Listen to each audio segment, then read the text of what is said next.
Ang Mulsidos nagsaulog sa ika-49 nga kasumaran sa pagkahimugso isip kooperatiba nitong Lunes Pitsado sa Hunyo 2025. Atol sa mga kasaulugan, gipahigayon ang misa para sa mga empleyado, ingon man ang mga board of directors nga gipahigayon sa Metropolitan Cathedral sa Osamis. O human sa misa, gisunod ang meeting sa mga empleyado.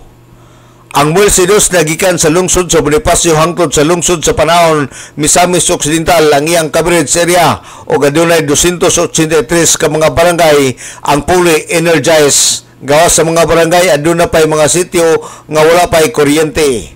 Usa sa mga hagit sa kooperatiba dili lang sa Mulsidos kundi sa tanan nga mga kooperatiba kini pagkapalong o pagmahal sa kuryente usanay sa dakong hagit sa mga kooperatiba. Normal nga hagit kini nga hagit sa mga electric cooperative dili lang sa Mulsidos sa tanang mga electric cooperative mo niya common kayo nga hagit no kanang mapalong ang kuryente mamahal ang kuryente kanang pagmahal sa kuryente actually dili electric cooperative may nagbuot niya na no kay ang mga electric cooperative pinagi under ta sa National Electrification Administration niya which is a government agency dayon ang mga mga pagdesisyon pod sa paghatag sa rate no dili ang MULC no naka-template na dunay ang desisyon nga mohatag sa rate mao ang kinini ang ERC no Energy Regulatory Commission.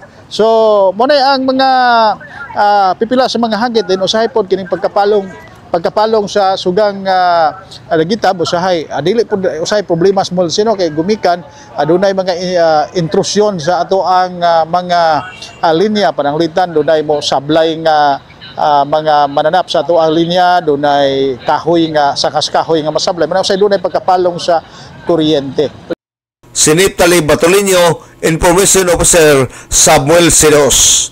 Alang sa DXDD Radio Campana, Radio sa Simbahan, W45 Dudong Bargamento, Danag sa Nakwayan.